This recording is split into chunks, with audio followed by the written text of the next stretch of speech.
जो मैं आपको कहानी सुनाने जा रहा हूँ ये आजमगढ़ की है। आजमगढ़ में एक होटल है जहां पर एक युवा कपल जाता है, फिर उसके साथ क्या हो जाता है ये बड़ी एक अजीब सी दास्तान रही जो लोगों के बीच अभी तक नहीं आई। लेकिन जिन्होंने भी इसके बारे में सुना उसको लगा कि यार कुछ तो अजीब था। अच्छा, लोग आजमगढ़ जाने से डरने लगे। कारण मैं बताता हूँ कहां से हुआ। दरअसल एक कहानी है, एक तोंदा नाम का गांव लगता है। वहां पर दो अभी नए नवविवाहित जो शादी होती है कपल थे। इन कपल के अंदर एक चीज थी कि हम दुनिया देखेंगे, सब कुछ जानेंगे, देश विदेश देखेंगे, कैसे लोग रहते हैं, हर तरीके की चीजों को एक्सप्लोर करने की बड़ी आदत थी इनके अंदर। दरअसल इनका जो आदमी था इसका नाम विवेक था और जो इनकी औरत यानी कि इनकी वाइफ शांति नाम था। दोनों ने प्लान बनाया कि आजमगढ़ होकर आते हैं और आजमगढ़ के आगे एक जगह लगती है कोकुंडा, वहां चलते हैं और थोड़ा सा देखेंगे, हनीमून भी हो जाएगा और अपन लोग घूम भी लेंगे। और थोड़ा उनकी उसी जगह पर जो गांव का मैं नाम ले रहा हूँ उसके 5 किलोमीटर दूर पर उनकी मौसी रहती थी। तो बोले कि वहां जाएंगे, इसी बहाने मौसी से भी मिल लेंगे, बहुत समय हुआ मिले नहीं और आजादी वाला भी था तो लड़ाई झगड़ा हमेशा रहती थी तो आना जाना भी कम रहा। तो दोनों ने सोचा चलो चलते हैं, चलना होता है। आजमगढ़ पहुंचते हैं, कैसे गए ये भी अपनी एक कहानी है। चलते चलते जब आजमगढ़ पहुंच जाते हैं रात का समय होता है। चल के गए थे? नहीं, चल के मतलब इनके पास कई सारे साधन पहले चला करते थे।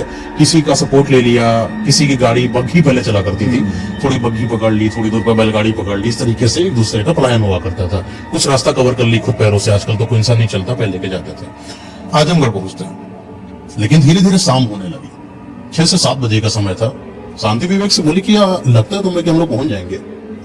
बोला नहीं, तो रात में पैदल चलना पड़ेगा। बोले हाँ। दोनों ने आपस में हिम्मत जुटाई और चलते चलते 10 बजता है, 11 बजता है, 12 बजता है। रात होने को है, दूर दूर तक कोई नहीं। बीच में बबूल के जो पेड़ होते हैं उनके जंगल बने हुए हैं, उन जंगलों से किसी का आवागमन नहीं है। यूं कहें कि साए साए की आवाज करती हुई वो काली रात जब आपके ऊपर से गुजरती है तो आपको महसूस होता है कि शायद इस जगह सही नहीं है। कोई एक ऐसा ठिकाना मिल जाए, ठहराव मिल जाए जहां पर रुक जाऊं अगर, तो ये जो अधूरी सी रात है ये अगर खत्म हो जाए, जब किरण निकले सूरज की तब निकलो तो मुझे अच्छा महसूस हो। यही चीज इनके अंदर महसूस हो रही थी। अच्छा, इनकी किस्मत भी बड़ी अच्छी थी। थोड़ी ही दूर जाते हैं तो इनको कुछ जलने की जो उजाला होता है वो दिखाई पड़ता है। घनघोर रात और उस जंगल नुमा सड़कों पर आपको अगर उजाला दिखाई पड़ जाए तो आपकी इच्छाएं वहां पर जाने के लिए अग्रसर हो जाती है। ये वहां पर गए तो देखा कि वहां पर कोई सराय है। सराय मतलब आजकल का होटल। तो देखा कि वहां के एक सरदार जी थे जो लोगों को बड़ा ख्याल रखते थे कि अगर कोई आ जा रहा है और इस जंगल में कहीं ही किसी के पास कोई रहने का ठिकाना होगा तो मैं एक सराय बना लेता हूँ। सराय में लोग आएंगे, रुकेंगे, अपनी रात या दिन काटेंगे कुछ वक्त के लिए, फिर अपना जैसे उनका सही समय हो जाता वहां से निकल जाएंगे। ये मानसिकता पंजाबी की थी। अच्छा, पंजाबी बुजुर्ग थे तो कुछ समय पहले भी उनकी मृत्यु उसी सराय में हो गई थी। अच्छा, तो इस तरीके से उनके यहाँ कोई मतलब रहता नहीं था, कोई स्टाफ था नहीं। वहां पर एक लड़का काम करता था जगधर नाम का, दरअसल किसान का लड़का था और रात का समय था तो वो वहीं पर था। 11, साढ़े 11, 12 के आसपास था। तो ये लोग पहुंचते हैं तो खटखटाया। बाहर जैसे आपका सराय बना होता है उसके किनारे किनारे लकड़ियों से दरवाजा बना होता है जिसको चौपाल बोला जाता है। चौपाल तो लोग लगाते हैं लेकिन किनारे किनारे बाड़ियों से किसी चीज को सुरक्षित कर दिया जाए तो उसको चौखंटा बोला गया।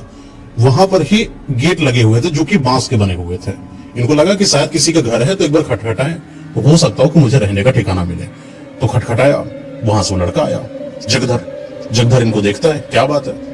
बोला कि मुझे यहाँ पर रहना है। तो बोले कि रहना तो है लेकिन ये जो समय हो चुका है, समय पर हम लोग किसी को आने नहीं देते हैं। तो बोला कि अब क्या करें, अब रात बहुत ज्यादा है, अगर आपकी मदद हो जाए भैया तो बड़ा पुण्य का काम होगा।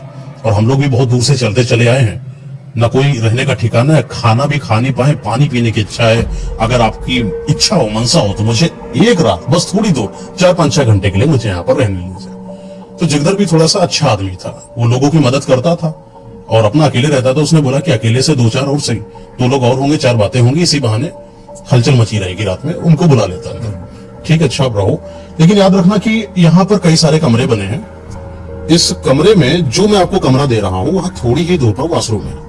तरीका बता दे कि किस तरीके से आपको रहना है, कैसे क्या करना है। लेकिन बस याद रहे कि जो शौचालय है, वॉशरूम है, जब भी आप इसको इस्तेमाल करोगे तो आप अकेले नहीं करोगे। अच्छा, क्योंकि 2 लोग हो तो 2 में से दोनों लोग चले जाना ज्यादा बेहतर रहता है। तो शांति बोली भैया जगधर ऐसा का है? तो जगधर बोला कि आपको रहना हो तो रहो, मैंने आपको बता दिया सचेत करना मेरा काम है। क्योंकि आपको भी पता है कि आजकल के जो समाज में जिस तरीके से वारदातें हुई, वो जगहों को देखते हुए आपकी सेफ्टी के लिए मैं बात बोल रहा हूँ, बाकी आपकी मर्जी। अच्छा, तो शांति बोली ठीक है भैया, शांति और विवेक ये दोनों रुक जाते हैं कमरे में, और देखते क्या है कि कमरा जो है बड़े दिनों से जैसे खोला ना गया हो, अजीब सा कमरा है। एक होती ना मिट्टी की दुर्गंध जो आपको कचूटती है। एक मिट्टी जब पहली बारिश की सुगंध होती है वो आपको बड़ी अच्छी लगती है, लेकिन जो सीलन से भरी मिट्टी की दुर्गंध होती है वो आपको बड़ी अजीब सी लगती है, जैसे कोई खत्म हो गया हो वहां पर, जैसे कोई जानवर सा हो जो मर गया हो वहां। इनको अजीब सा लगा। इन्होंने बोला जगदर से, भैया यहाँ गंध बहुत ज्यादा आ रही है, तो क्या हमें कोई दूसरा कमरा मिल सकता है? तो जगदर बोलते भैया कोई और कमरे हैं नहीं खाली, सारे कमरे बंद हैं, यही कमरा खाली है, इस कमरे को आप ले लो, वरना आप यहाँ पर हॉल पड़ा हुआ है, यहाँ पर चाहो तो लेट जाओ। तो बोले ठीक है कोई बात नहीं। अच्छा, विवेक पता नहीं क्यों, जो ये लड़का था जगधर, ये विवेक जगधर के अंदर कुछ देख रहा था कि ये हड़बड़ा रहा कोई बात बताने में, जैसे कि कोई अपनी बातों को बताना चाह रहा हो लेकिन फिर भी बता ना पा रहा हो, कुछ अधूरी जानकारी देकर कुछ अधूरी चीजें अपने अंदर रख रहा हो। तो विवेक ने जगदर से पूछा कोई बात है क्या, कुछ बात हो तो साफ बता दो। बोला नहीं भैया आप आराम से लेटिए।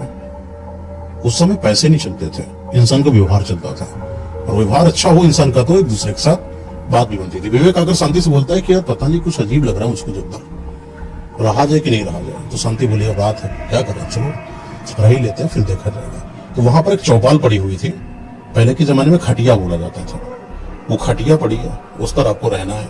इन लोगों के पास वही चादर वादर था जो रास्ते में बिछा कर बैठ जाते थे, उसी को उस पर बिछाया। थोड़ा सा जो पानी वानी होता है जगदर आता है देने के लिए, पानी देते हैं, पीते लेटते हैं। रात बढ़ती जाती है, 12 बजता है, धीरे धीरे 1 बजता है, धीरे धीरे 2 बजता है। तो शांति कहती है कि विवेक से कि क्या साथ मेरे चलोगे वाशरूम तक? बोला इतनी रात? बोला हाँ चलो। तो विवेक बोलता ठीक है, उठता है। तो शांति बोलते तुम बाहर बैठे हो, मैं आ रही हूं अंदर वाशरूम के अंदर। जैसे ही शांति जाती है, दरवाजा खोला, वो वाशरूम नहीं था, उस वाशरूम के अंदर कुछ तो अजीब था। जैसे उसने दरवाजे को ओपन किया, वहां पर कुछ जैसे कि उसको कोई काट ले, कोई बाल पकड़कर खींच दे, जैसे हाथ निकला एकदम से और किसी उसको बाल को ऐसे पकड़ के झपट्टा मार चिल्लाया बहुत तेज हुआ, विवेक आवाज दी। विवेक जैसे अंदर गया तो उसने देखा कुछ नहीं। बोला क्या हुआ? शांति बोली कि यहां लगा ऐसा कि किसी ने मेरे बालों को पकड़ा और मुझे खींच दिया। नहीं, कुछ भी नहीं।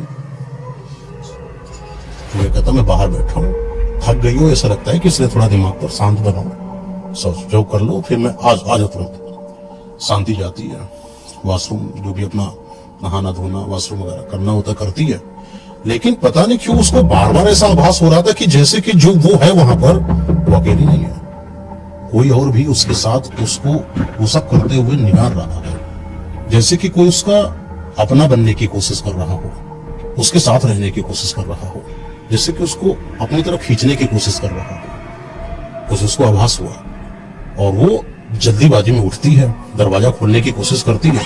जैसे दरवाजा खोलती तो देखती विवेक नहीं है, विवेक कहीं गायब हो गया। विवेक है कहाँ ये किसी को नहीं पता।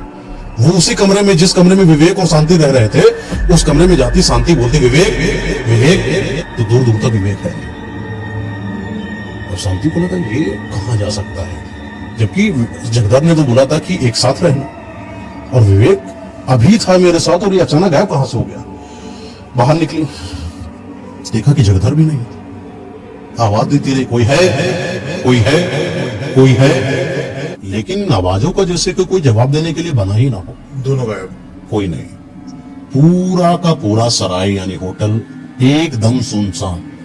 और रात की जब इतनी शांति, जब साए साए साए साए की हवा और हल्की सी बारिश होना शुरू होती है, तो बारिश की जो बूंदें छन छन छन छन छन छन बाहर गिर रही हैं, और अचानक आंधी के तड़तड़ाती हुई बिजली की आवाज, और शांति के आसपास कोई नहीं, उसको बार बार झकझोर रही है और इस चीज के बारे में बहुत सवाल पैदा कर रही है कि आखिर मेरा विवेक गया तो गया कहां गया, जिसके साथ मैं यहां तक आई, मेरे 1000 बुलाने के बाद भी मेरे साथ क्यों नहीं। तो सोचती कि एक काम करते हैं कि अब दूर तो नहीं गया होगा, बारिश भी बाहर है, यही सी बात है कि सराय के अंदर ही होगा।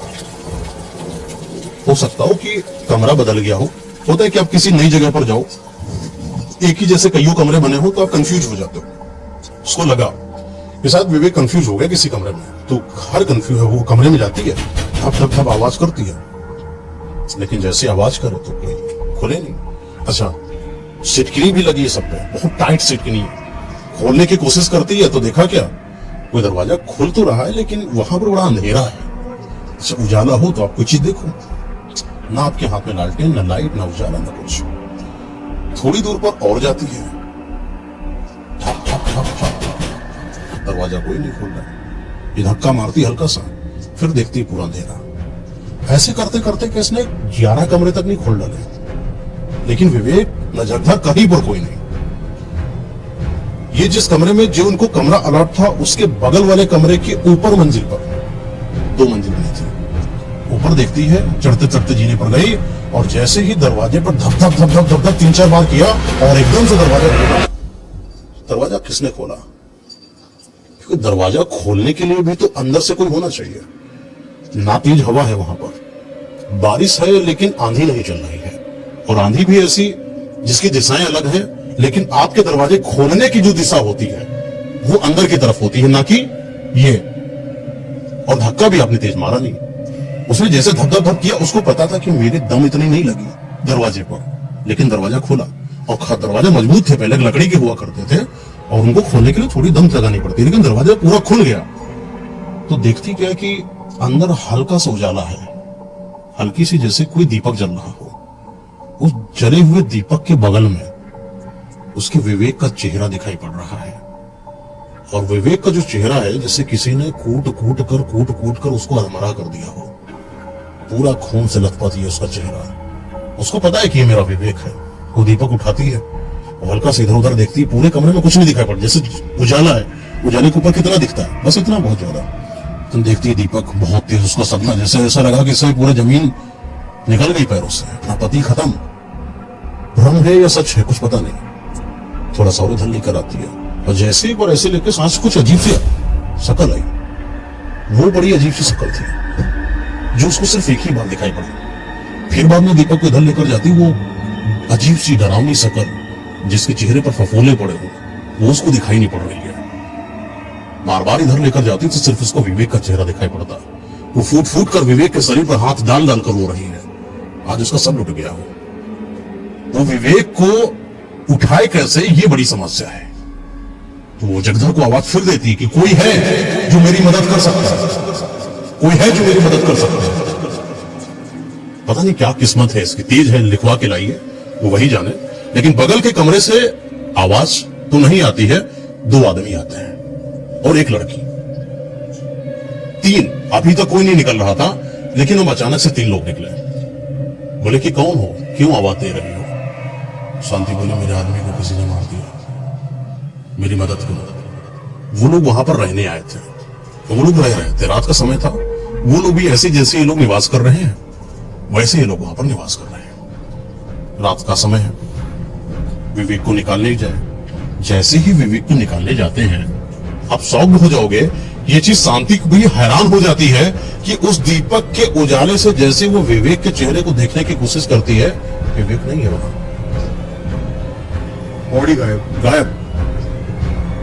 3 बोलते क्या हो गया, पागल है क्या, ठनका है क्या, कहां है, कौन विवेक, कहां से आई? तो उसमें से जो लड़की थी, वो जो 2 लड़कों के साथ एक लड़की आई थी, थोड़ा जैसे सभ्य थी। उसने सोचा कि हो सकता हो कि लड़की का भी मानसिक स्तर खराब हो, या कई लोगों को रात में चलने की बीमारी होती है। उसने सोचा कि आओ उसको कमरे में ही रख लेते हैं, यहीं पर आज रात में सोएगी, सुबह जो होगा देखा जाएगा। रात में उसको अपने पास लेकर आती है और सुबह होता है, सब लोग जैसे नॉर्मल हो जाता है और विवेक उसको दिखता है वही आंगन में, शांति को। शांति दौड़ती दौड़ती जाती विवेक के पास, तुम कहां चले गए थे रात में? तो बोला कि मैं जो है, जब तुम अंदर गई थी तो मुझे पता नहीं क्यों किसी ने ऐसा लगा कि मुझे बहुत तेज से डंडा मारा। वो डंडा नहीं था, ऊपर से कुछ गिरा, मेरे सर पे लगा बहुत तेज। तो मैं भागता भागता आया। मैंने सोचा कि जब तक तुम वहां हो मैं तुमको क्या परेशान करूं। मैं आके जगदर को बताया और जगदर ने बोला कि यहाँ पर थोड़ी देर वो वैद्य जी रहते हैं, वहीं पर इलाज करा लेते हैं। तो मैं वैद्य जी के सब थोड़ा सही करा ही रहा था, तब बारिश होने लगी और बारिश की वजह से हम लोग वहीं रुक गए। तो मैंने जगदर से बोला कि भैया, और जो शांति है वहां कहाँ कैसे रहेगी? जगदर ने बोला, भैया शांति बगल वाले कमरे में अपने रह जाएगी, काहे टेंशन ले रहे हो आप, अपने इलाज पर पहले फोकस करो। इसलिए मैं यहाँ पर चला आया। सब कुछ नॉर्मल हो गया। विवेक और शांति सब मिल चुके हैं, किसी को कोई दिक्कत नहीं। उस कमरे में भी जो 3 लोग रह रहे थे वो लोग भी बाहर आते हैं, सब लोग खाना वाना बनाते हैं। अच्छा, खाना भी बड़ा मस्त, एकदम चूल्हा वूल्हा जल रहा है, बिल्कुल खाना बनेगा, रोटी वगैरह। जगधर बोलता है कि भैया आप आज रुकोगे कि जाओगे? तो विवेक बोलता है भैया बस खाना वाना हो जाए हम लोग जाते हैं।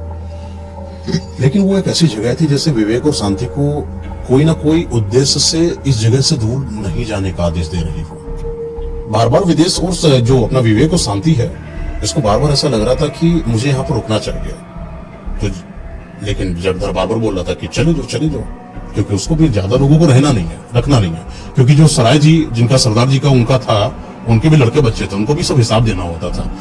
अच्छा, रात के पहले ही ये बात है 4 से 5 बजे की, जो 3 लोग रह रहे थे उन्होंने बोला जगधर और शांति से, ये आज रात तुम लोग और रुक जाओ यहाँ पर, पता नहीं कैसा क्या माहौल हो, और देख ही रहे हो कि बारिश ज्यादा है, तेज है, बरसात है, पता नहीं कैसा हो, एक रात और रुक जाओ, जैसा होगा देखा जाएगा। ये वो जो रात है, जिस रात के लिए विवेक और शांति ने रजामंदी दी है, कि वो रात शायद उनको नहीं देना चाहिए था, क्योंकि आज इस रात को कुछ उनके साथ ऐसा होने वाला है जिसके बाद इस पूरे समाज में विवेक और शांति का जो भी वाक्य है सिर्फ यादों में रह गया। अच्छा, वो शाम का समय है, अभी रात भी नहीं है। तो जगधर और ये विवेक और शांति और वो 3 लोग आपस में बैठते हैं। अच्छा, जो 3 लोग ये आए हुए थे, ये भी दूर जगह से आए थे, तो बातें होती है आपस में कि भैया तुम कहां से, तुम कहां से। तो वो बोलते कि हम शिकारी हैं, हम शिकार करने आए हैं, हम भ्रमण पर रहते हैं, और आसपास के जंगलों में जब भी कुछ ऐसा होता है कि कोई नया जीव जंतु होता है तो मैं उसको एक बार देखने जाता हूँ, या मुझे शिकार, कुल मिला के एक शिकारी थे, वो कुछ अपना तैयार कर रहे थे। क्या तैयार कर रहे थे वो तो शायद मुझे डिटेल नहीं पता, ज्यादा जितना मुझे पता मैं आपको बता रहा हूँ। तो शिकारी का क्या सीन था कि शाम का वही समय होता है 5 से 6 बजे का, आपको पता है ठंडा मौसम होता है, हल्का सा बारिश भी थमती है उस समय, तो थमी बारिश, और ये लोग अपना जंगल की तरफ निकल गए। जंगल की थोड़ी ही दूर पर एक गांव है जो कि आजमगढ़ से संबंधित है। गांव का नाम मुझे नहीं पता, लेकिन उस गांव के अंदर कुछ तो अलग है, क्योंकि गांव में जितने भी लोग हैं वो किसी से बातचीत नहीं करते, सिर्फ गांव वाले हैं, काम करते हैं, दूसरे की मदद करते हैं। और लेकिन जैसे कोई नया आदमी आ जाता है, पता नहीं उनको देखकर उनसे चिढ़न होती है, कोई बात होती है कि उनको मारने के लिए दौड़ने लगते हैं। कोई नए आदमी को गांव में नहीं आने देंगे। वो 3 के 3 लोग वो गांव के अंदर गए, पता चला कि वहां बहुत सारे लोग कुछ हथियार लेके इनकी तरफ दौड़े होंगे, और दौड़ते इनको उसी जंगल के जहां पर ये सराय था थोड़ी दूर पर छोड़कर, जैसे कोई इलाका होता है कि इस इलाके तक छोड़ दिया, बाकी सारे के सारे भाग गए, वैसे गांव वाले थे। एक रेंज उनके दिमाग में होगी, वो दिख नहीं रही थी, उस रेंज के पहले ही वो जैसे रेंज आती है गांव वाले वहां से दफा दफा। ये तीनों सोचे अचानक भागते भागते आ रहे थे, यहां तो छोड़कर वापस कैसे गए। बुद्धि तो थी मन में, पर क्या था ये भी नहीं पता। वापस आए 6-7 बजे के आसपास, तो बॉन फायर यानी आग जलाई जाती है, आग जलाई गई। आग जलाते जलाते आपस में बातचीत कर रहे हैं, चाय वो बनाई जाती है, चाय उसमें बनती थी, चाय पी रहे हैं, चाय पीते पीते आपस में बातचीत कर रहे हैं। और ये 3 लोग अपनी स्टोरी बता रहे हैं कि भैया आज हम लोग गए थे, पता नहीं कैसा गांव था, वहां पर लोग किसी से बोलते नहीं, और जैसे ही मैं गया वहां सारे के सारे लोग मुझको मारने के लिए दौड़ने लगे। ये बात जैसे जैसे वो बता रहा था, अपनी डिटेल कर रहा था अपनी चीज को, ये बात सुनकर जैसे जगधर का पसीना निकल रहा हो। जगधर ने बोला तो तुम वहां कैसे पहुंच गए? वहां नहीं जाना चाहिए, जैसे उसको कुछ पता हो। हाँ, जैसे उसको कुछ पता था गांव के बारे में। तो पूछता है जगधर से कि क्या बात क्या है, क्यों नहीं जाना चाहिए? जगधर बोला बस बोल दिया ना, वहां पर मत जाना, अगर वहां पर गए जीवन प्रयत्न वापस नहीं आओगे, तुम लोग मेरे लिए भी कहीं ना कहीं नाल हो जाओगे, मत जाना, अब अगली बार से मत जाना। पूरी रात बात में बीतती है, पूरी रात आधी रात में 11-12 बजे तक, फिर साथ में सोने जाते हैं। सोने गए, इस रात में अच्छा कुछ नहीं हुआ, आराम से सो गए, उठते हैं, चाय पानी नाश्ता होता है, तैयार होते हैं। इस बार विवेक और शांति यहीं पर रहने का मन बना लेते हैं, बोले 2-3-4 दिन अभी रुकेंगे यहाँ पर। सब लोग खुश हैं, जगधर भी को पता है 3-4 दिन रुकेंगे यहाँ पर। और वो 3 लोग इस बार फिर से उनके दिमाग में ये आ रहा है कि मुझे इस गांव में जाना क्यों नहीं है अंदर, आखिर ऐसा है क्या, उस चीज को पता करना है। जगधर ने मना कैसे कर दिया? ये जो मनाही होती किसी के अंदर खरोसती है कि पता करके आऊं, देखो होगा। ये लोग फिर वहां पर गांव में जाते हैं। गांव गए, जैसे आदमी ने उनके देखा, भागना चालू किया, और ये फिर भागते भागते भागते भागते ये अपनी रूट भूल गए और शायद उन्हीं के इलाके में भाग रहे हैं, लेकिन भागते भागते इनको ये नहीं समझ में आ रहा है कि मुझे जाना कहाँ है। फिर पता नहीं क्या हुआ कि एक ऐसी जगह आई, वहां से गांव वाले फिर वापस चले गए। इस बार ये थक बहुत ज्यादा गए थे। वही थोड़ी दूर पर जैसे कोई मंदिर का शिवाला हो, उस मंदिर के शिवाले पर जाकर तीनों के तीनों बैठ गए। थकी हालात में बहुत भागे हो गए थे, बहुत देर से भाग रहे थे। उस शिवाले पर बैठे थे और शिवाले में ऊंचा एक स्थान बना हुआ था जहां पर से बहुत दूर का जंगल पूरा दिखाई पड़ता है। अच्छा, हाँ, कि ऐसा जंगल है, ये पेड़ हैं, बहुत ऊंचाई पर आप बैठो, बहुत कुछ आपको दिखाई पड़ता है। ये लोग वहां पर जाकर बैठ जाते हैं और बैठते बैठते ये निर्धारित करते हैं कि अपना सराय कहां पर है, क्योंकि अपनी जगह है, वो पहुंचना है। सबको दिखाए, ये देखो वहां पर है, चले चलो। वहीं बगल में हल्का सा तालाब सा है और तालाब के बगल में कुआं है। उस कुएं के अंदर एक बाल्टी लटक रही थी। उस बाल्टी में रस्सी लगी हुई थी, जैसे कि आप वहां से पानी भर सकते हो, पी सकते हो। इसका मतलब तो ये क्लियर था कि मंदिर में किसी का आना जाना तो था, क्योंकि बाल्टी लटकी है तो जरूर कोई पानी नहीं पीता होगा। इन लोगों ने पानी निकाला, पिए हुए, थोड़ा तैयार हुए, अपने आप को थोड़ा फ्रेश किया, चलना चालू किया और सराय उनको दूर से दिखा। उस सराय के अंदर आ गए और फिर वही शाम का 7 बजता है, फिर वही बॉनफायर बनता है। सब लोग बैठते हैं, आपस में बातचीत, चाय की चुस्की होती है और ये फिर वही वारदात जगधर के सामने बताना चालू कर देते हैं। और जैसे ही जगधर को ये बात पता चलती है कि किसी मंदिर के उनकी टीले पर बैठे हुए थे, ये बात सुनकर जगधर बोला कि मैं जा रहा हूं यहाँ से। अच्छा। आज के दिन, आज की रात तुम सब के सब मारे जाओगे। अच्छा, यहाँ पर मत रुको, सबके सब भागो यहाँ से। कैसे? तुम मेरे मना करने के बावजूद चले कैसे? जगधर के हाव भाव और बात करने का तरीका में बहुत ही बदलाव था। जैसे जगधर को वहां के बारे में कुछ ऐसी चीज पता है जो शायद अगर वो बता भी दे तो बता ना सके। कुछ अजीब है। पूछते जगधर से, बताओ तो हुआ क्या है? जगधर बोलता है, मुझसे मत पूछो, बस ये समझ लेना कि आज की रात तुम लोगों की आखिरी रात है। अच्छा, शांति और विवेक थोड़ा भरोसा तो करते थे इनके ऊपर, लेकिन इतना भी भरोसा नहीं कर रहे थे कि क्या किसी जगह पर जाकर ऊंचे टीले पर बैठने पर मेरी जिंदगी बर्बाद हो जाएगी। कितनी ये हंसी मजाक सी बात है। ये भी कभी होता है क्या? सिर्फ गया ही तो था मैं और जाकर मैं चला आया। ना मैंने किसी को मारा, ना मैंने किसी का लिया, ना मैंने किसी का करा। तो घरों के साथ तीनों लोग वो और अच्छा विवेक, शांति लोग, सब लोग आराम से अपने अपने कमरे में जा रहे थे। बोले पागल है सब, शायद उसको जाने दो जगधर, हम लोग लेटेंगे यहाँ पर, देखेंगे क्या होता है, ऐसे थोड़ी कोई मार देगा। तो शांति बोलती, विवेक से काम करो, बगल वाला जो कमरा है इन 3 लोगों के बगल वाला, अब नीचे नहीं रहा जाएगा, जो ऊपर रहा जाएगा, ठीक है? बगल वाले कमरे में रह रहे हैं। अच्छा, विवेक जो है रात में इसमें आसपास चलने की इसकी आदत थी। रात में उठता था, थोड़ा टहल वहल के आने की आदत थी। तो 12 बजता है, 12 बजे की बात है। विवेक शांति आराम से लेटे हुए थे। तो विवेक उठता है, उसको रात नहीं लग रही थी, नींद नहीं आ रही थी। समय बीतता जाता, उसको बार बार वही सब बातें याद आ रही थी जो बातें आज के सामने हुई थी। विवेक उठा, दरवाजा खोला, दरवाजा खोलकर बाहर की तरफ टहलने लगता है। और जैसे बाहर की तरफ टहलता है तो उसको कुछ दिखाई पड़ता है कि जो बगल वाले दरवाजा है वो भी खुला है। तो खुला है तो उसको लगा कि शायद ये लोग भी कहीं बाहर निकले होंगे। अच्छा, बातचीत थोड़ी हुई, आना हो ही गया, चलो पूछे। आपस में बातचीत करते, रात कटती रही, शायद इन लोगों के साथ बैठ जाए। तो देखा कि उनके घर के अंदर, यानी कमरे के अंदर कुछ तो गलत हो रहा था। जैसे कि वो 2 लोग उस लड़की के साथ बलात्कार कर रहे हैं। वो लड़की कौन थी, वो 2 लोग कौन थे, इस सब के बारे में बस इतना ही पता था कि ये सराय में रहने वाले आदमी थे, लेकिन असल में ये कौन थी किसी को नहीं पता। और वो लड़की चिल्ला रही हो, जैसे छटपटा रही है अपने आप को बचाने के लिए। विवेक जाता है, उसको बचाने की कोशिश करता है और जैसे ही वो बचाने के लिए हाथ लगाता है, और वो जो 2 लोग थे ना, वो 2 इंसान नहीं थे। उनकी इंसानों की जो शक्लें थी वो बदलना चालू हो गई। वो अब इंसान नहीं बचे। ऐसा लग रहा था जैसे उनके अंदर कोई आ गया हो, कोई नई शक्ति, कोई नई ऊर्जा जो बहुत ही डरावनी है, जिसको देखने मात्र से किसी इंसान को बेहोशी आ जाए। लेकिन विवेक मजबूत दिल का आदमी था, उसको इतनी जल्दी बेहोशी नहीं आ सकती। वो जाता है और उन दोनों के साथ जैसे लड़ाई करी जाती, फाइट करी जाती, वो वैसे करता है। विवेक कोशिश तो बहुत ज्यादा करता है कि उस लड़की को बचा ले जाए, लेकिन शायद उसके उठने में देरी हो गई और वो लड़की अब इस दुनिया में नहीं है। उन दोनों लोगों ने उस लड़की को खत्म कर दिया था। विवेक देखता है कि उसकी सांसें चल रही हैं कि नहीं।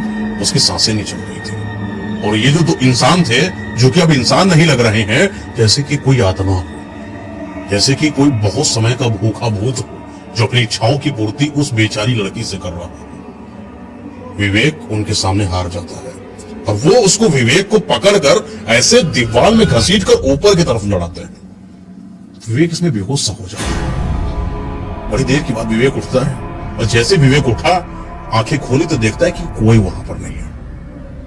दोनों के दोनों गायब है और वो लड़की की लाश बगल में पड़ी है। और लड़की जो है अर्धनग्न अवस्था में, जैसे किसी ने नाखून से उसको खरोचा हो। उसकी पूरी बॉडी पर सिर्फ खरोचने के निशान, खून के निशान, पूरे जो जहां पर नीचे पड़ी थी सिर्फ खून खून पड़ा हुआ था। बाल जैसे किसी ने नोच रखा था। विवेक उठता है हड़बड़ाया हुआ हालात में। उसको समझ में नहीं आता करे तो करे क्या करे। होता है कि जब आप ऐसी अवस्था में कोई चीज आप देख लो और आपको बोलने की इच्छा भी हो, कुछ चिल्लाने की इच्छा भी हो, आपकी घी बंध जाती है, जैसे कुछ निकल नहीं रहा हो, आवाज नहीं निकल रही है। बताना बहुत कुछ चाह रहे लेकिन बस ये हालत है विवेक की। बगल वाले कमरे में जाता है और शांति बगल में लेटी है। उसके बगल में लेटता है और बहुत अपने हाथों को उठाकर जैसे शांति को जगाने की कोशिश कर ही रहा था, वो कर नहीं पाया। बहुत कुछ बताना भी चाह रहे लेकिन वो बता नहीं पा रहा है। तो वो आराम से उसको पता नहीं आंखें बंद करता है और ये वहीं पर सो जाता है। ये बात वही 2 से 3 बजे की है। शांति की आंख खुलती है। क्यों? क्योंकि उसके जो हाथ से ये बगल में कुछ गीला गीला सा लग रहा था। क्या गीला गीला लग रहा है? पानी भी नहीं है। तो देखा कि बगल में कुछ तो है अजीब सा। लाइट जल रही हो तो वो दिखाई पड़े, चिपचिपाया कुछ। सोचा कि जो विवेक है वाशरूम वाशरूम करने गया होगा, तो हाथ में पानी वानी होगा या बैठ गया होगा, तो वही पानी है। तो विवेक से बोलती है थोड़ा सही से लेटो है। उसको थोड़ा धक्का देके उधर कोने में करते अपना बगल में करवट मार के लेट जाती है। अच्छा, विवेक को सब कुछ सुनाई पड़ रहा था, बस वो आवाज से बोल नहीं पा रहा था। थोड़ी देर के बाद शांत हो जाती है शांति, शांत हो जाता है विवेक। रात गहरी हो जाती है। ये 3:15 या 30 का आसपास का कुछ समय है। विवेक ऐसे हाथ मारता है जैसे कि उसको अब आभास हो रहा है कुछ अब बोल सकता है। उसके शरीर में दम आने लगी है, उसके हाथ पर काम कर रहे हैं। उसने हाथ ऐसे मारा कि शांति हो, लेकिन शांति नहीं है। शांति कहां गई? शांति शांति है नहीं। शांति कहीं गई? थोड़ा सा जैसे 4-4:30 बजे का समय ना हो, वहां पर एक आवाज आती है। वो आवाज क्या है? बहुत गूंज रही है, जैसे कि कोई नीचे से आवाज दे रहा हो। अजीब अजीब सी आवाजें हैं। तो उसको लगा कि हो सकता है कि शांति है, जैसे आ रही होगी, कहीं बाहर गई, वहां आ जाएगी, लेट जाएगी, लेकिन वो आती ही नहीं है। बहुत देर से थका हुआ आदमी और इतना सब कुछ जो देख लिया हो ना, तो उसके अंदर थकान हो जाती है। फिर उसको नींद आ जाती है और नींद आके उसकी आंखें बंद हो जाती है। उसको होश नहीं कि शांति है कहाँ, आएगी कि नहीं आएगी। फिर थोड़ी देर के बाद इसकी आंखें खुलती हैं। अभी 20-25 मिनट भी नहीं बीता भैया, आंखें खुली और आंखें खोलते क्या सुनता है कि किसी की आवाजें आ रही है। 1, 2, 3, 4, 5, 108, 112, 3000, 3500। ये बस सुन रहा है आवाज और इसके अंदर इतनी हिम्मत नहीं है कि उठकर एक बार देखे कि है क्या। उठा, जब तक इसकी हिम्मत हुई, और उठता है, देखता क्या है कि दरवाजे के जस्ट बगल में शांति की लाश पड़ी है और एक अजीब सी कोई आकृति है, बहुत ही बेहूदी। लंबे लंबे से बाल, बड़े बड़े से नाखून, शरीर सा नहीं, जैसे किसी जानवर का शरीर हो। मुंह अजीब सा है, दांत नहीं है। बाल पकड़ती है, शांति के शरीर का एक निकालती है, एक अपने सर पे लगाती है, 2 सर पे लगाती है, 3 सर पे लगाती है। वो बार बार बालों को निकालती है और उसको लगाती है। उसके दिमाग काम नहीं करा। मेरी वाइफ शांति मरी हालात में नीचे पड़ी है और कोई उसके बालों को निकाल के लगा रहा है। और जैसे उठता है, चिल्लाता है, आगे बढ़ता है कि वो वहां से गायब। अब उसकी पत्नी के शरीर पर एक भी बाल नहीं है, मतलब सर पर, जैसे सब चुन गए। उसकी जो शक्ल शांति की है ना, वैसी नहीं बची जैसे जवान हो, जैसे कोई बुजुर्ग महिला पड़ी हो। देखने में शांति लग रही है, लेकिन असल में ऐसा जैसे कि 65 साल की कोई बुजुर्ग महिला। भला ऐसा कैसे हो सकता है कि कोई एक जवान महिला जिसके साथ आप शादी ब्याह रचा के यहां तक आए हो और अचानक से वो 65 साल की दिखने लगे? ये बड़ी अजीब सी विडंबना थी। तो विवेक हिला के देखता है तो शांति के नब्ज नहीं चल रही, शांति खत्म हो चुकी है। उसको ये सब कुछ बड़ा प्रश्न चिन्ह लग रहा है कि कोई इंसान जो 3 मेरे साथ थे उसमें से एक लड़की का 2 बलात्कार कर रहे हैं, दोनों के दोनों अब आत्मा है, दोनों के दोनों अजीब हैं, वो मुझे दिखे नहीं, लड़की भी खत्म है, पत्नी इस हालत में। 5 बज जाता है धीरे धीरे सब चीजों करते करते। 5 बजता है, सूरज की किरण हल्की हल्की सी छन छन कर कमरे के अंदर आ रही होती है। उस बीच में बगल वाले कमरे को खोलता है, देखता है कि वो लड़की अभी भी वैसी ही मरी हालत में पड़ी हुई है और दोनों कहां गए कोई भरोसा नहीं। आज कौन खत्म हो गया कुछ पता चला, वो शांति भी खत्म, कोई उनके राह पर नहीं है, सिर्फ ये बचा है। ये वही 5 बजे का समय है जब ये धीरे धीरे नीचे की तरफ आता है, जैसे कि जगधर को बुलाने की कोशिश हो। तो देखा है कि जगधर भी मरी हालात में वहां पर पड़ा है। जगधर को जैसे किसी ने बहुत बेढंगे तरीके से मारा हो। तरीका मारने का ऐसा ही है उसका बिल्कुल कि किसी ने उसके शरीर में से जो अंग थे उनको खरोच कर निकाला हो, और वो भी आज एक बुजुर्ग के जैसा लग रहा है, जैसे कि 65 साल का कोई बुजुर्ग इंसान वहां पड़ा हो, उसके भी सर में कोई बाल नहीं। ये आखिर हो क्या रहा है इस सराय के अंदर, जहां पर जो मर रहा है उसके सर पर कोई बाल नहीं है और उसकी हालात जो जवानियत थी वो खत्म होकर बुढ़ापे में बदल रही है। ये बात विवेक को समझ में नहीं आ रही थी कि आखिर हुआ तो हुआ, आखिर ऐसा हुआ क्या यहाँ पर। इस बात को जानने के लिए कि मैं पता लगा कर रहूंगा कि इस सराय में आखिर ऐसा है क्या, ये सारी लाशों को ले जाकर वहां पर थोड़ी ही दूर पर एक इंसान है जो पता नहीं कुछ शायद खेती किसानी या जंगल में किसी काम से आया होगा, इसका डिटेल मेरे पास नहीं, लेकिन आया था। वो मिलता है विवेक से और विवेक से बातचीत करते दौरान ये बताता है इस सराय में रुकना तुम्हारी पूरी जिंदगी की क्योंकि सराय में रहने वाला कोई इंसान से मिलना नहीं चाहिए, और जिन इंसानों को तुम मृत्यु हालात में देख पा रहे हो ये इंसान नहीं।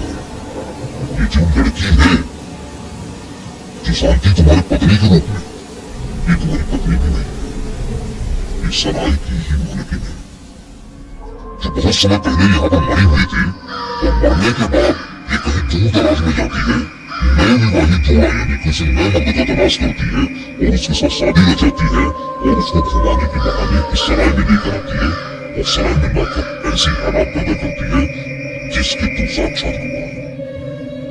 तो विवेक अपने बातों में ऐसा लग रहा पता क्या रहे हैं, जैसे कि कोई एक नई कहानी को कर रहा हो।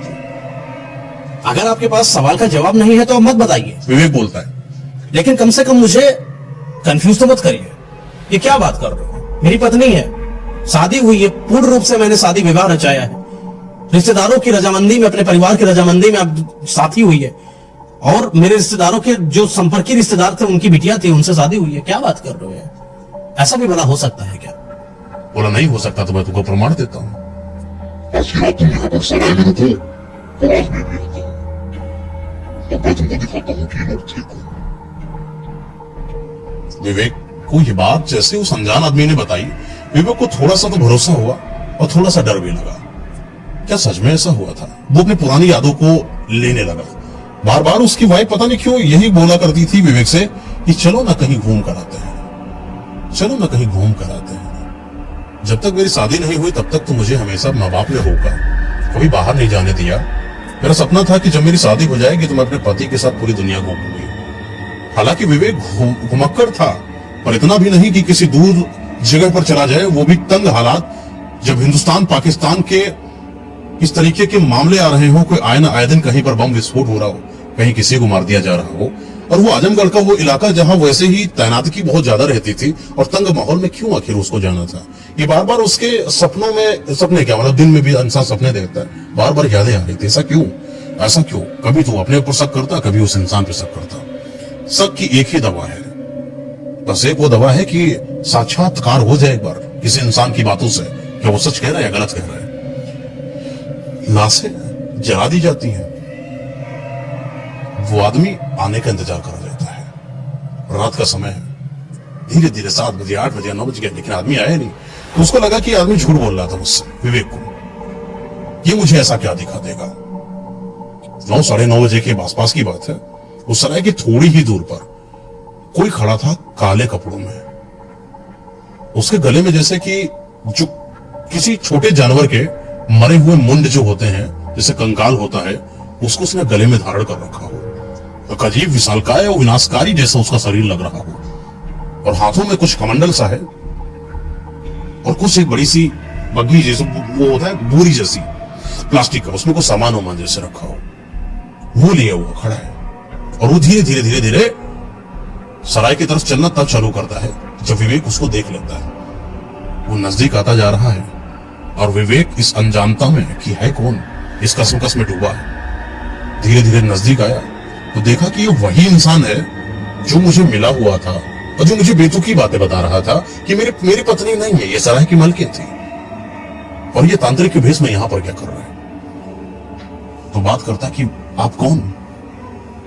बोला कि मेरे बारे में मत जानो, मैं अपने बारे में बताऊंगा तो शायद बड़ी लंबी रात हो जाएगी, क्योंकि मैं भी भुक्त भोगी हूं यहाँ का। मैं सराय के आने वाले जो भी लोग हैं, जो बचता है, अगर मेरी नजर में पहले आ गया तो मैं उसको बचाता जरूर हूं। मैं पहले आने वाला था, मैं तुमको और तुम्हारी पत्नी को बचाता अगर सच में होती तो। जब वो पत्नी ही नहीं थी तो मैं बचाता किसको? लेकिन अब मैं तुमको दिखाने वाला हूं कि क्या सच में ये सब होता है कि नहीं होता है। उस सराय में सारे कमरों के दरवाजों को खोल दिया जाता है। हर एक कमरे को खोलने के लिए वो अनजान आदमी और विवेक जाते हैं। जगधर भी वहां पर रहने वाला कोई इंसान नहीं था, वो भी आत्मा थी, ऐसा कहना उस आदमी का था जो तांत्रिक के रूप में वहां पर आया है।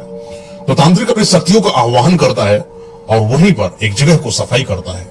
कुछ एक पानी है उसके पास, शायद अमृत जल हो या गंगा जल हो, उसे छिड़काव करता है। छिड़काव का एक ही कारण है कि वहां पर स्वच्छता का आगमन हो। उस समय पूर्णिमा की रात थी, वो चांदनी हल्की हल्की सी रात जब जंगल में पड़ती है, वो चांद की हल्की हल्की रात जो सराय की सारी दीवारों को बहुत साफ तरीके से आपको दिखाई दे, कुछ ऐसा महसूस। और जो जंगल है उसका एक एक पेड़ साफ दिखाई पड़ रहा हो। पूरा जो जगह थी जो खाली थी, वहां पर वो अपने तांत्रिक क्रियाओं को करने के लिए तैयार हुआ। उसने अपने बैग से जो भी उसकी बोरी थी ऐसे से निकालता तो 4-5 किसी मरे हुए इंसान के कंकालों को रखता है। उसका दावा है कि ये वो कंकाल है जो यहाँ के रहने वाली एक मालकिन का भी है। इसमें अब ये कितना सच है ये तो बाद में ही पता चलेगा।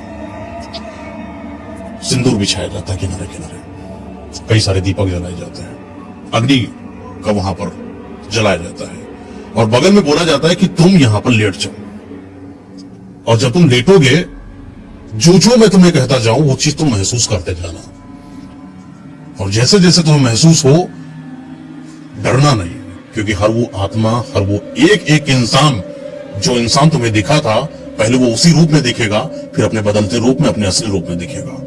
बाबा भाई क्या बात कर रहे हैं। लेकिन विवेक को धीरे धीरे धीरे धीरे तांत्रिक की बातों पर, उसकी वसीभूत क्रिया पर जैसे भरोसा सा होने लगा। वो तांत्रिक को बोलता है ठीक है बाबा, एक जमीन बिछाई जाती है, उसी जमीन के बगल में लेट जाता है जहां पर तांत्रिक क्रिया है, सब दीपक वगैरह सब रखे हुए हैं, कंकाल निकाले रखे हैं, 4 आह्वान भी करे जा रहे हैं कई सारे मंत्रों से, और विवेक वहां पर लेट जाता है।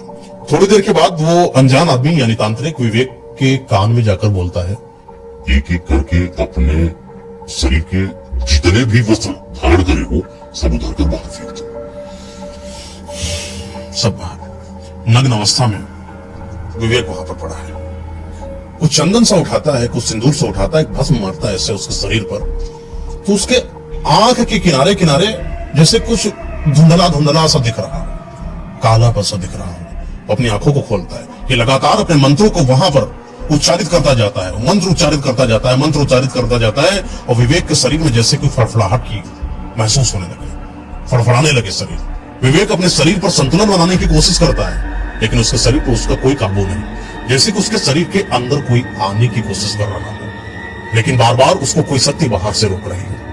तांत्रिक का कहना है कि वो जो शक्ति है वो तुम्हारे अंदर प्रवेश करेगी, लेकिन मैं अपने कवच के माध्यम से तुम्हारे अंदर शरीर के अंदर प्रवेश नहीं करने दूंगा। सिर्फ मैं तुमको इस चीज का एहसास दिलाऊंगा कि आने वाली इस सराय के अंदर जो जो भी इंसान थे वो थे कौन और तुम्हारे लिए कौन थे। थोड़ी देर के बाद मंत्रोच्चारित मंत्रोच्चारित मंत्रोच्चारित, और विवेक के सामने आंखें खोलता है, एक शकल दिखाई पड़ती है। ये शकल उसकी पत्नी की है।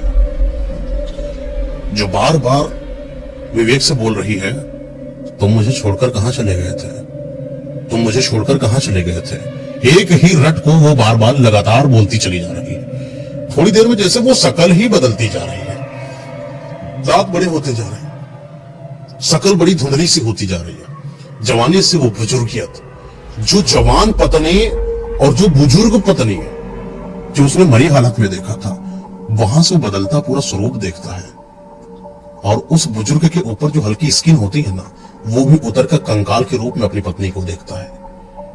जब उसकी आंखें हैं नहीं, सिर्फ एक गड्ढे बने हैं, जैसा कंकाल होता है, सिर्फ दांत दिखाई पड़ता है, वो उसको देखता है और एकदम से डर जाता, बड़ी तेज से मारता है। वो झम से जैसे लगा कि वो दूर जाकर गिरी हो। तो ये बात सुनकर तांत्रिक बिल्कुल पागल हो गया। क्या कर दिया तुमने, क्यों मारा? ये तो मेरा आदेश नहीं था, सोचना चाहिए था पहले। तंत्र की क्रियाओं में विघ्न डालता है बालक, गलत कर दिया।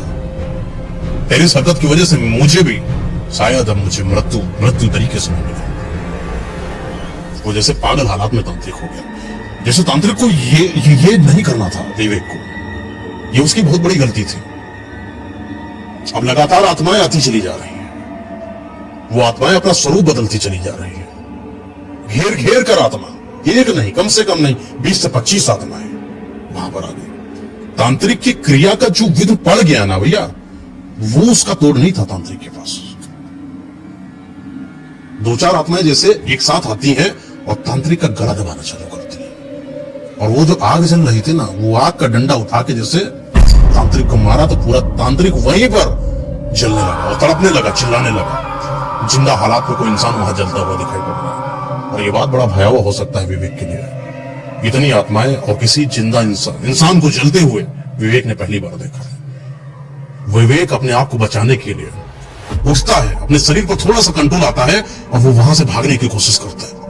वो जंगल की रास्ता, वो सड़क और दूर पर सराय, जहां पर इतना कुछ हो चुका है, लगातार भागते भागते भागते भागते वो अपनी जान बचाने की कोशिश करता है। लेकिन जान बचाए तब जब अपनी जान बचाने का कोई इसके पास युक्ति हो।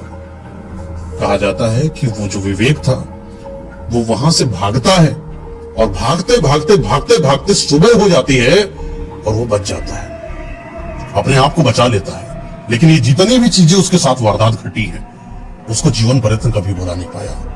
ये बड़ा होता है, परिवार संभालता है, लेकिन कभी भी किसी को उस आजमगढ़ की तरफ जाने के लिए हमेशा मना करता रहा। और कभी भी इससे जब भी कोई चीज पूछता कि आजमगढ़ आखिर क्यों नहीं जाना चाहिए, तो यह स्टोरी उसको सुनाता। और इसी बीच में एक और आदमी था जो विवेक की इस पागलपन को बोलता था कि ये बेवकूफ है, कुछ भी बोलता है, उसकी बात को नहीं मानता है। उसकी भी नई नवेली शादी होती है और वो भी आजमगढ़ के लिए हनीमून के लिए निकल लेता है।